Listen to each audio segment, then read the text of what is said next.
Top 10 tractors that should be illegal. Built too big, too loud, or too powerful. They were never designed to be ordinary. Some rotated their own cabs midfield, others left cracks in rural roads with every pass. And one, the largest of them all, couldn't legally cross its county line without a transport plan. These machines weren't mistakes. They were deliberate, oversized statements of engineering ambition. Every tractor on this list challenged the limits of what farmland, law, and infrastructure could handle. They weren't banned outright, but they weren't exactly welcome either. This is the story of 10 machines built too big, too loud, or too powerful for the world around them to keep up. Top 10 tractors that should be illegal. Don't forget to press and hold that like button, leave a comment, and hit subscribe before we begin. Ranked 10th, Ford 1156, the tractor that cracked the road. In the spectrum of four-wheel drive articulated tractors built during the horsepower wars of the late 20th century, the Ford 1156 stood apart, not for innovation, but for sheer industrial overbuild. With its launch in 1983 under the Ford Versatile line, it represented the end of an era where weight and torque were prioritized over finesse and field sensitivity. What began as a workhorse for the North American plains became, in more than one jurisdiction, a liability. Under the hood, the 1156 was equipped with a six-cylinder Cummins NTC 230 diesel engine, turbocharged and intercooled, producing a rated output of 210 horsepower. That power was routed through an 18-speed manual transmission and delivered to all four wheels, each axle bearing the weight of massive dual-tire configurations. When ballasted for deep ripping or pulling wide-frame equipment, the tractor easily tipped over 23,000 pounds. On private fields, this bulk was manageable. On public roads, it was something else entirely. Throughout the Midwest and parts of Canada, county road commissions began documenting unexplained damage, including fractured culverts, failing chip seal surfaces, and crushed bridge grates. Though never formally blamed, the Ford 1156 became a known factor in the conversation. Its rigid weight distribution lacked the suspension systems found in later models, concentrating thousands of pounds of force over poorly reinforced rural routes. Civil engineers noted that even modest travel between equipment yards and fields was sufficient to accelerate road fatigue that was not accounted for in local infrastructure design. More concerning was the machine's legal gray zone. In many regions, there was no formal rule against operating a 1156 on public roads, but insurance agencies began quietly excluding it from standard agricultural equipment policies. Dealers issued informal guidance advising against bridge crossings or paved transit, and in some townships, bylaws were rewritten to classify tractors above 10 tons as requiring special movement permits, even if they were privately owned. Yet in the field, few machines of its generation could rival the 1156's reliability. Farmers who owned them kept them for decades, swearing by their mechanical simplicity and raw torque. But over time, the limitations mounted. Parts became difficult to source. Legal exposure grew. As no-till farming and GPS precision implements gained traction, the 1156's brute force model was left behind. It was never outlawed and never recalled. However, in both legal policy and mechanical culture, the Ford 1156 drifted into obsolescence. Not because it failed, but because it no longer fit the needs. Ranked 9th, Case IH Steiger, Quadtrac 620. The power that outpaced its purpose. Some machines push boundaries, and then some rewrite the manual entirely. The Case IH Steiger Quadtrac 620 belongs in the latter category. Introduced as part of the Tier 4 final lineup in the early 2000s and 10s, the 620 wasn't just a flagship tractor. Case IH declared that 4 tracks were better than 4 wheels, and that horsepower was no longer to be moderated, but unleashed. With a rated output of 620 engine horsepower and a peak boost surpassing 670 horsepower, the Quadtrac 620 stood at the top of the Steiger series. It was powered by a 12.9-liter Cursor 13 engine built by FPT Industrial. High-pressure common rail, turbocharged and intercooled, running exhaust gas recirculation and SCR emissions control. However, despite its technological integration, it wasn't the emission system or hydraulic capacity that drew attention. It was the sheer scale of the machine in motion. Each of the 4 independent track assemblies was suspended, pivoted, and powered to maintain ground contact at all times.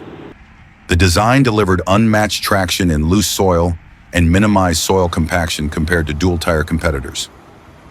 But when this system left the field and entered public terrain, problems surfaced.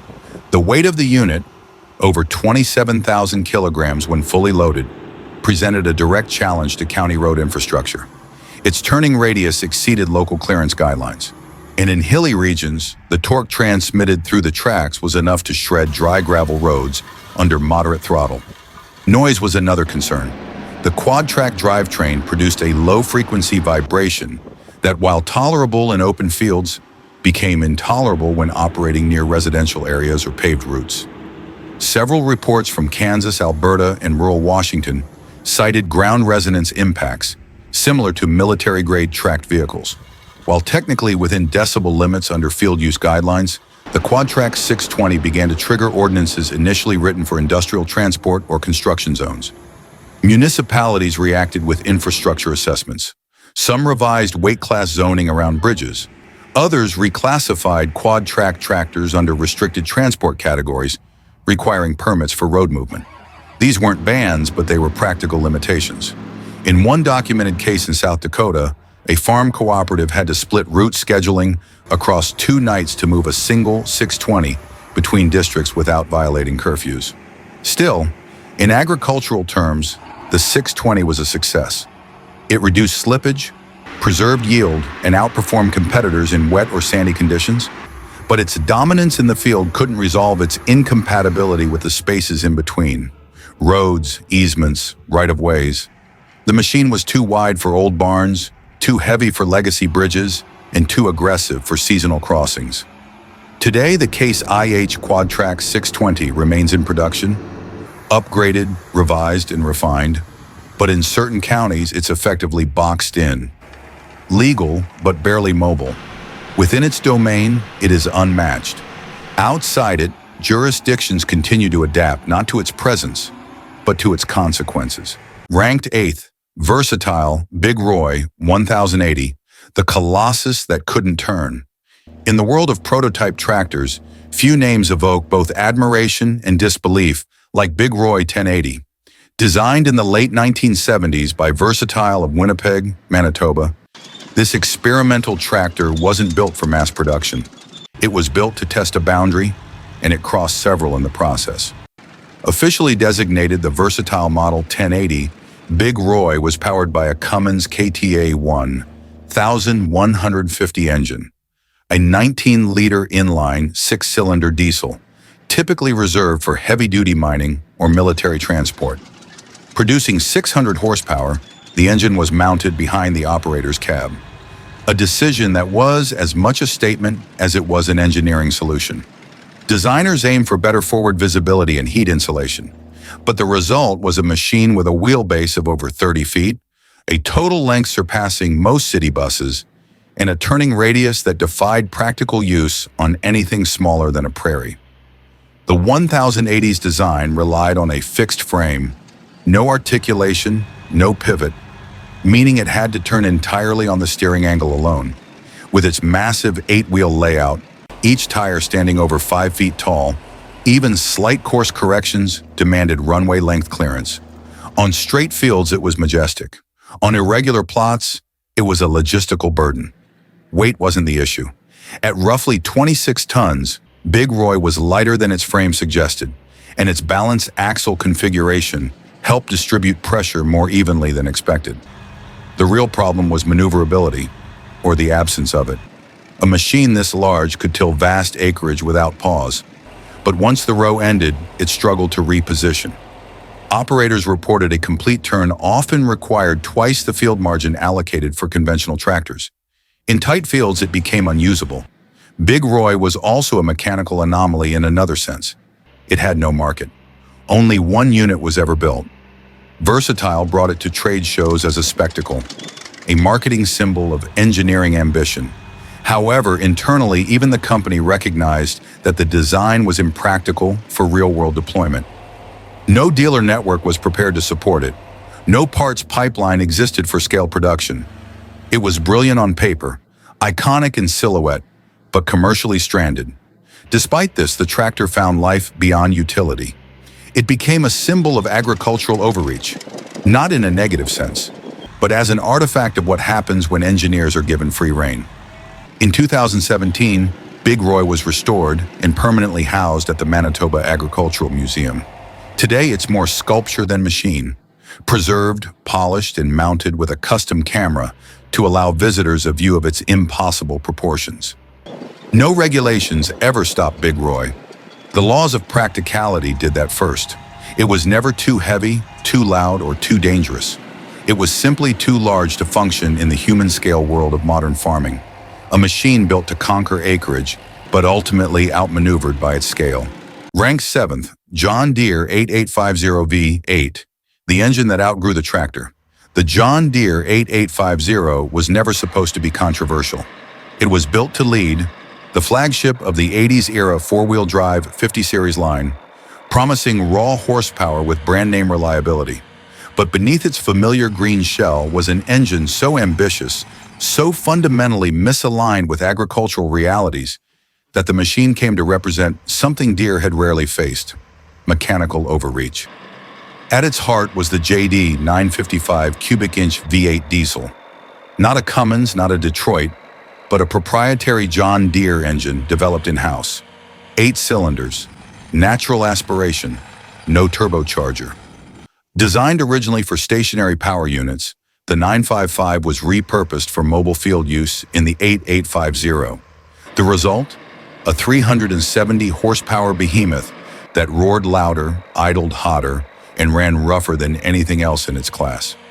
On paper, the 8850 checked every box: full-time four-wheel drive, closed center hydraulics, 3-point hitch with draft control, and a 24-speed power shift transmission.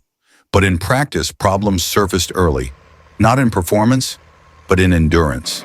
The engine's design, never intended for constant load cycling, developed chronic head gasket failures. Operators reported coolant loss, oil contamination, and cracked blocks after just a few thousand hours. Unlike turbocharged competitors that distribute combustion forces more efficiently, the naturally aspirated V8 in the 8850 absorbed stress unevenly and failed spectacularly when subjected to increased pressure. The size of the engine added another layer of complexity. Service access was poor. The front end of the machine had to be split for even moderate internal repairs. Technicians described the unit as a diesel locomotive stuffed into a grain hauler. And that wasn't far off. The 955 engine originated in power generators and irrigation platforms, not moving machines. Some regions began pushing back.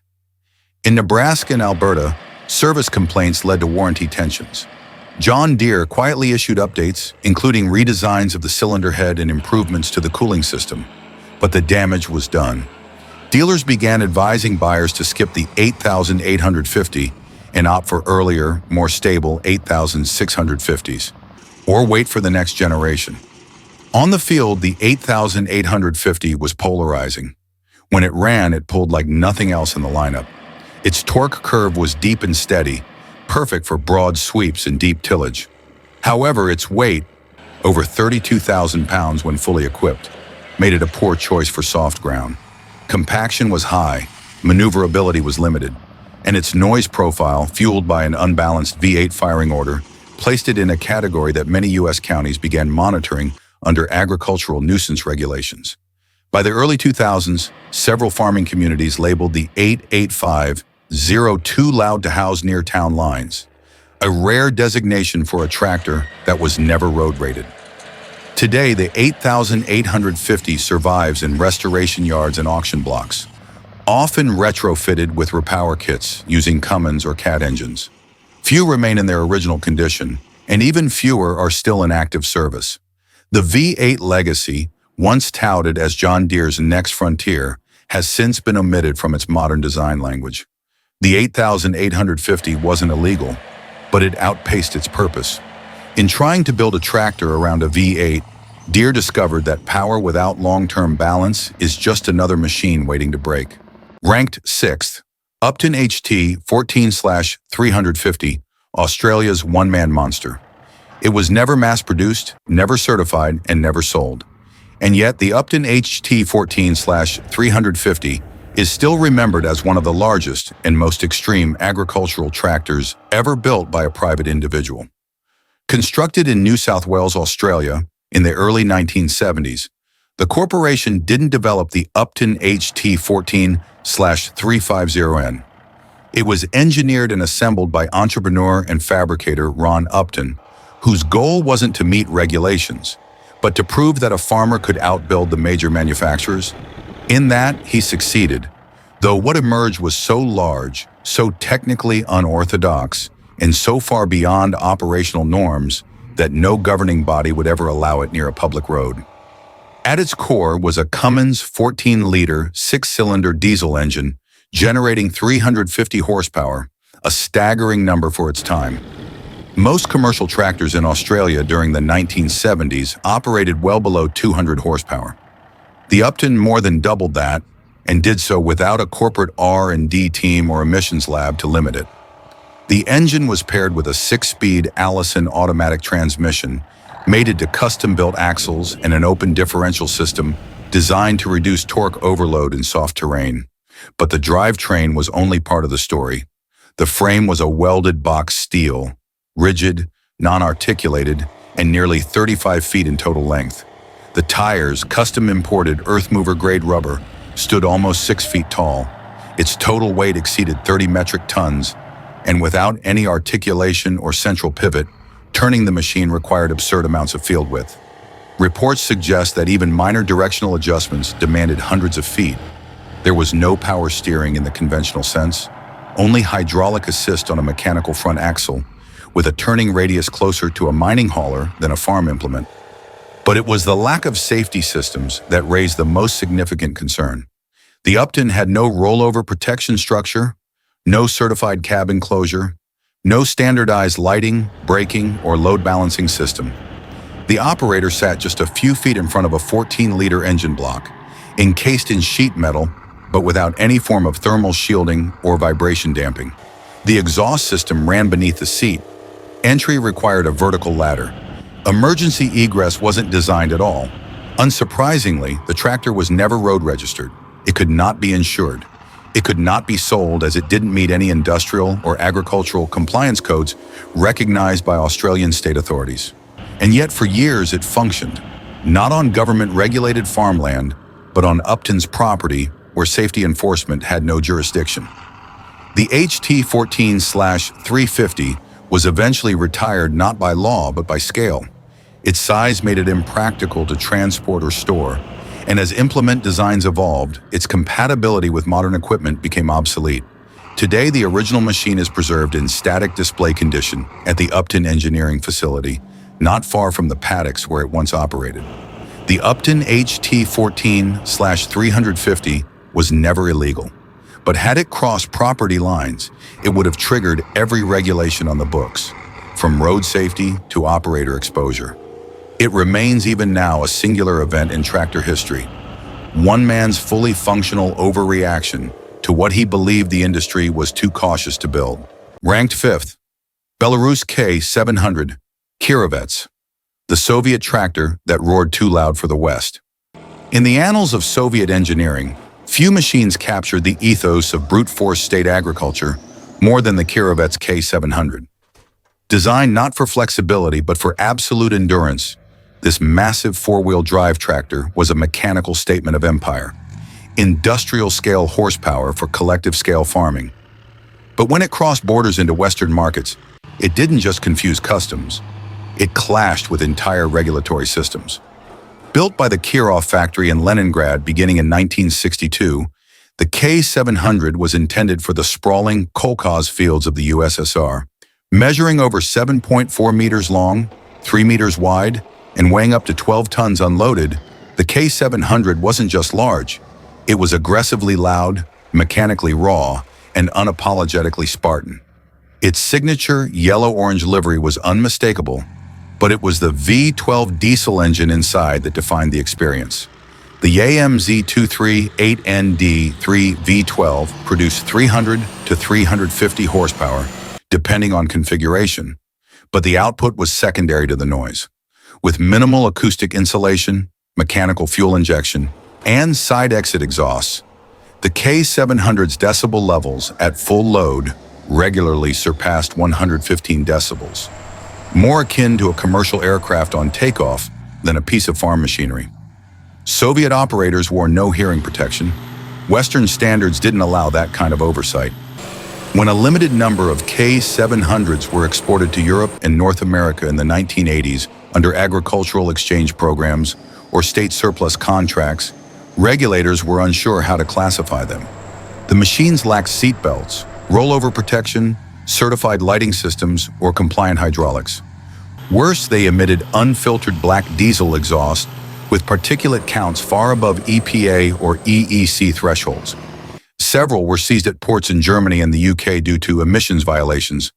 Others were allowed through, but only for off-road or historical demonstration use. In practice, the K700 was notoriously tricky to manage in Western contexts. It required cold start protocols involving open flame or ether injection. The steering, hydraulic, and brake systems all operated on separate non-standard fluid systems with mismatched compatibility. Parts sourcing was nearly impossible, and mechanics unfamiliar with Soviet tolerances often found bolts cross-threaded or components fused by metallurgy unknown outside the Eastern Bloc. Yet some farmers tried. A handful of operations in Canada and Scandinavia acquired K700s at auction prices significantly below those of Western equivalents. They marveled at the raw pulling power, the ability to rip through frozen soil without hesitation, to run for days without software intervention, and to be repaired with a hammer and steel rod. But the novelty wore thin. Noise complaints mounted. Fuel consumption soared. In some U.S. counties, the K700 was barred from entering cooperative grain terminals because it failed to meet vehicle access policies on emissions and sound limits. By the late 1990s, most had disappeared from service. Some were deconstructed for scrap. Others were stored as mechanical curiosities, remnants of Cold War agriculture that never reasonably fit the West's regulatory mold. The Belarus K700 was never illegal in itself, but it brought with it a design philosophy that contradicted everything Western safety, emissions, and comfort standards stood for. In the Soviet Union, it was standard equipment. Anywhere else, it was a legal headache on wheels, and one that roared just a little too loud to ignore. Ranked fourth, Claas Xerion 5000. Trac VC, the machine that needed its own rulebook. There are tractors built to follow regulations, and then there are machines that require regulators to catch up.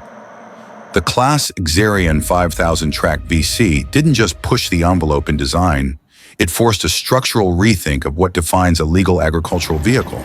With its rotating cab, full-frame symmetry, and over 500 horsepower under the hood, the Xerion wasn't merely advanced, it was disruptive in a way most tractors never dared to be.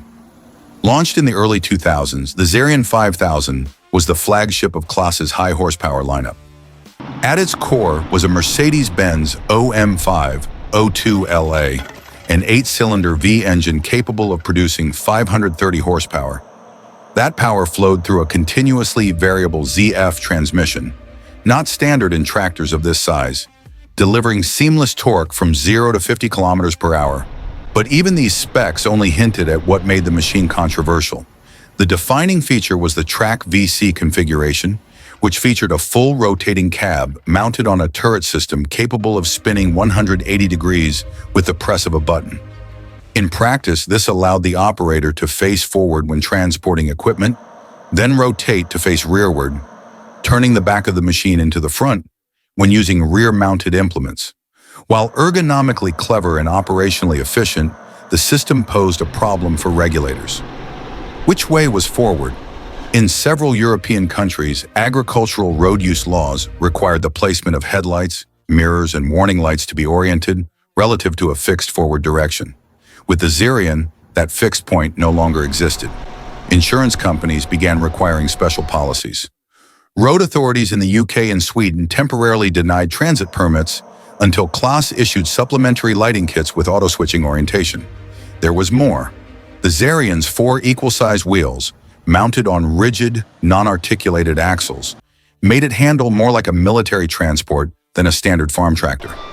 Combined with 4-wheel steering and crab steer capability, it was capable of maneuvers that confused both GPS pathing software and state licensing inspectors.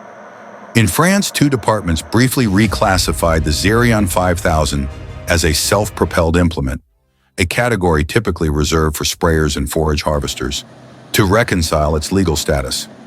On narrow roads, the Xerion's full transport width of 3 meters exceeded the unpermitted limit in many municipalities. In Germany, where Claas is headquartered, operators were required to apply for special movement exemptions if traveling outside field zones. In the U.S., certain states, especially in the Midwest, required commercial Xerion owners to register under dual classifications: farm vehicle and construction equipment, depending on how the vehicle was being used on that day. Still, the Xerion 5000 Trac VI-C was never banned. It was celebrated in many quarters. Its engineering pushed efficiency in silage compaction, slurry injection, and megafield tillage. Its cab rotation eliminated operator strain. Its modular frame allowed for multifunction farming in tight time windows. But the cost of that flexibility was confusion: legal, regulatory, and insurability. In short, Claas didn't break the law. They just built something the law wasn't ready for. The Xerion 5000 Trac VC wasn't too big, too loud, or too fast. It was simply too clever for systems built to manage simpler machines. And in doing so, it proved that sometimes the line between innovation and violation is just a matter of paperwork catching up.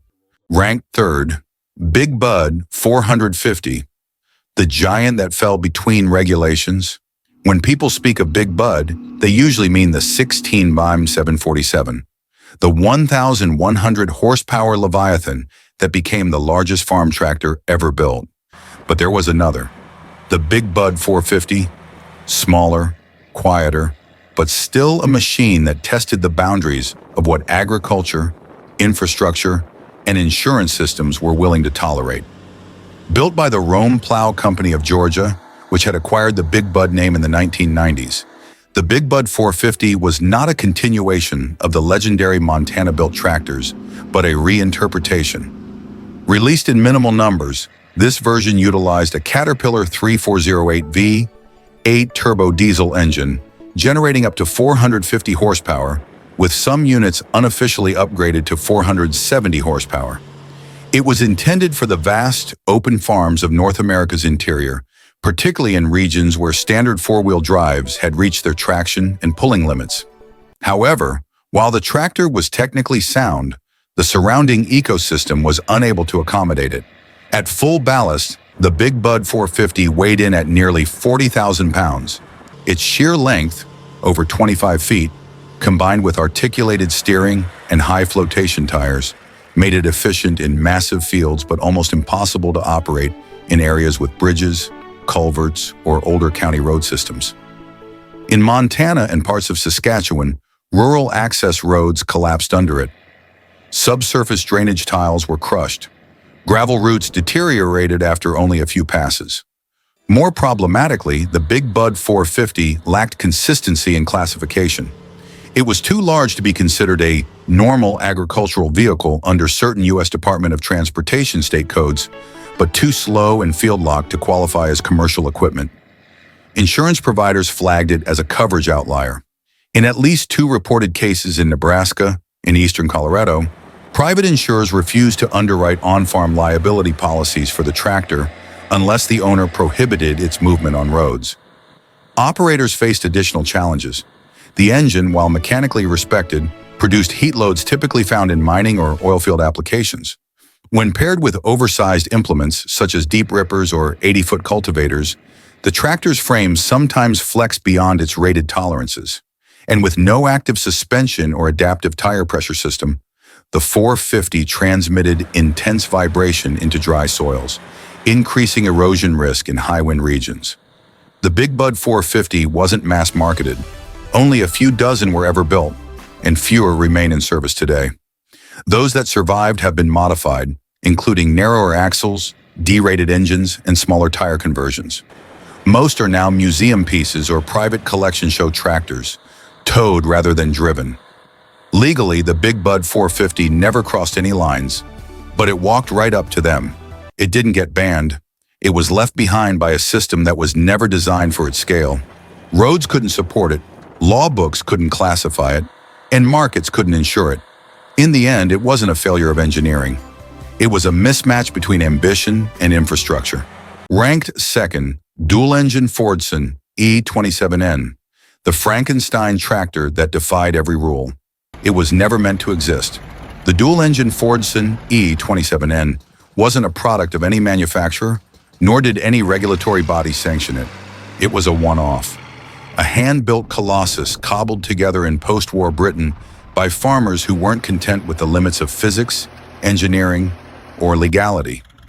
The original Fordson E27N, released in 1945, was a reliable medium-duty tractor designed to revitalize British agriculture after World War II. With a four-cylinder petrol-paraffin engine delivering roughly 30 to 35 horsepower, it was suited for plowing small fields, pulling trailers, and powering belt-driven implements. Thousands were built, and by the late 1950s, surplus units were everywhere. What followed wasn't industrial evolution, it was mechanical rebellion. Across the English countryside, particularly in East Anglia and Lincolnshire, independent fabricators began experimenting with dual-engine conversions. Most were crude, but one unit in particular, later dubbed the Twin Fordson, became infamous. The configuration was brutally simple: two E27N chassis cut and welded together at their rear frames, with both engines still functional. Each powered its rear axle. The front axle was retained for steering, but the center was reinforced with steel plating, custom drive shafts, and a hand-fabricated dual-throttle linkage system that allowed both engines to rev simultaneously or independently. Combined, the two engines could produce over 70 horsepower, effectively doubling the original spec. But that's where the control stopped. There was no synchronizing gearbox, no automatic clutch balance. Starting the machine required two magneto systems to be hand-primed in tandem. If one engine bogged, the entire drivetrain would lurch violently. There were no brakes strong enough to stop both axles under load. Only a hand lever that slowed the main wheels through crude friction drums. Legally, the tractor violated nearly every farm vehicle regulation on the books, even by mid-century standards. It lacked road lighting, proper steering geometry, and was never registered with the Ministry of Transport. It couldn't be. In the 1960s, a local authority in Norfolk seized a similar dual-chassis tractor from a parade after it was found to be leaking fuel and generating unsafe vibration levels on the tarmac. The machine was never insurable, it couldn't be used commercially, and it didn't conform to any structural testing standard because none existed for machines built from scrap frames and surplus war-era steel. Yet for the farmers who operated it, the Twin Fordson served a purpose. It could pull oversized trailers, run heavy plows without overheating, and power mechanical pumps during floods. Its sheer torque output made it worthwhile on low-till, clay-rich soil. For years, it was kept in a private shed and only brought out when conditions required something extraordinary, and when no one was watching. Eventually, the machine was dismantled. One engine was sold off for parts. The other was kept as a bench display, its history recorded only through faded black and white photos and handwritten notes in a local farming ledger. The dual-engine Fordson was never commercially available. It was never cataloged. It was never legal. But for a moment in post-war Britain, it was real. A mechanical defiance of limitations, operating in a legal vacuum where necessity overruled every rule. In first place, Big Bud 16 V747, the tractor that outgrew the world. It wasn't designed for scale, it was scale. The Big Bud 16 V747, built in 1977 by the Northern Manufacturing Company of Havre, Montana, wasn't just the largest agricultural tractor ever made. It was a mechanical singularity. At over 1,100 horsepower, 50 feet long, and nearly 100,000 pounds at full ballast, It wasn't measured by normal farming metrics, it required its own. Commissioned by the Rossi brothers, cotton farmers in Bakersfield, California, the machine was never part of a product line. It wasn't engineered for mass adoption or corporate rollout. It was custom-built to pull an 80-foot wide chisel plow across alkaline-rich fields in a single pass. A mission brief so specific that only one company dared answer it. That company was Big Bud. At the core of the 16 V747 was a Detroit diesel 16592T, a twin-turbocharged 16-cylinder, two-stroke engine producing 1,100 horsepower at 1,900 RPM. It was mated to a custom twin-disc 14-speed manual transmission, transferring torque to 4 planetary axles rated to handle the weight of military cargo carriers. Each wheel stood 8 feet tall. The cab required a ladder. The fuel tank held over 1,000 liters of fuel. The tractor was too wide for most highways, too tall for standard sheds, and too heavy for anything but steel-reinforced transport trailers. In its original configuration, the Big Bud was not street legal, not because it was inherently dangerous, but because no road authority had established classification codes for a tractor of this size. It was never banned. It simply existed outside the system. When the Rossi brothers sold the machine in the 1990s, it sat dormant for years. Roads had changed. Bridges couldn't hold it.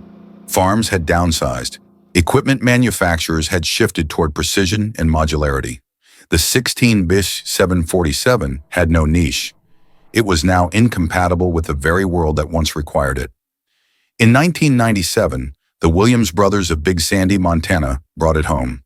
They restored it, re-engineered parts, and fitted it with Goodyear LSW 1400/30R46 tires, the largest ag tires ever made. These replacements were necessary because the original custom 8-foot-tall United Tire Company sets had become obsolete over time. Even tire production had to catch up to the machine. Despite the restoration, the tractor remains functionally landlocked. In Montana, the Big Bud can only be moved between fields under rigid logistical planning. Most public bridges in the state can't support their weight. Insurance companies won't underwrite policies for it under standard farm equipment clauses. One county commission required an overland route be mapped in advance, avoiding all culverts, drainages, and road shoulders, before the tractor was allowed to transit 3 miles between fields. It's not that the 16 V747 is too dangerous. It's that every system around it was built for less. As of today, the Big Bud 16 V747 is operational. It still plows, it still moves, but it does so in a world that had to move on without it. A world of lighter implements, GPS-integrated machines, and road regulations that quietly close the door behind it. Big Bud was never made illegal, but it was isolated by progress. It remains the largest farm tractor ever built, and likely the last of its kind. Some were scrapped. Others were retired quietly, never spoken of in manuals or trade shows. And a few, like the 16 V747, still exist, too large to ignore, too rare to replace. These tractors didn't disappear because they failed.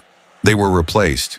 They vanished because everything around them, the fields, the laws, the infrastructure, changed faster than they could. In the end, none of them were truly outlawed, but each in their way was forced out.